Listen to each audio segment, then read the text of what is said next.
Hi guys, അപ്പോൾ ഇന്ന് നമുക്ക് മട്ടൺ വെച്ചിട്ട് ഒരു അടിപൊളി റെസിപ്പി ഉണ്ടാക്കിയെടുത്താലോ. അതിനായിട്ട് ഞാനിപ്പോൾ 1/4 kg മട്ടൺ എടുത്തിട്ടുണ്ട്. അതിലേക്ക് ഉപ്പും മഞ്ഞൾപ്പൊടിയും ഇട്ടിട്ട് നന്നായിട്ടൊന്ന് വേവിച്ചെടുത്തിട്ടുണ്ട്.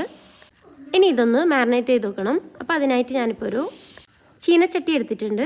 അതിലേക്ക് ഞാനിപ്പോൾ നേരത്തെ വേവിച്ച് വെച്ച മട്ടൺ ഇതിലേക്ക് ഇട്ട് കൊടുക്കുന്നുണ്ട്. കുറച്ച് സ്റ്റോക്കും കൂടി ഒഴിച്ചു കൊടുക്കണം. മട്ടൺ വേവിച്ച വെള്ളം. ഇനി ഇതിലേക്ക് 1 ടേബിൾ സ്പൂൺ കാശ്മീരി മുളക് പൊടി, 1/4 ടേബിൾ സ്പൂൺ മഞ്ഞൾപ്പൊടി, ആവശ്യത്തിന് ഉപ്പ്, പിന്നെ ഒരു 2-3 ടേബിൾ സ്പൂണോളം ഓയിൽ ഒഴിച്ച് കൊടുക്കുക.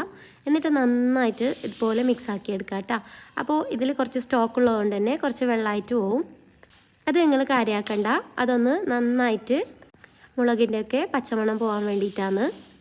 ഇനി നന്നായിട്ടൊന്ന് ഇത് ലോ ഫ്ലെയിമിൽ വെച്ചിട്ട് നമുക്ക് നന്നായിട്ട് ഇതിൻ്റെ സ്റ്റോക്കൊക്കെ വറ്റി വരുന്നത് വരെ കുക്ക് ചെയ്തെടുക്കാം. അപ്പോൾ നമുക്കിതിലേക്ക് കുറച്ച് കറിവേപ്പിലയും കൂടി ചേർത്ത് കൊടുക്കുന്നുണ്ട്.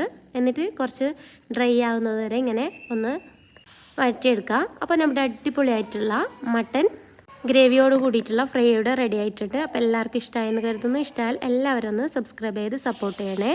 അപ്പോൾ എൻ്റെ എല്ലാ വീഡിയോസും കാണണേ.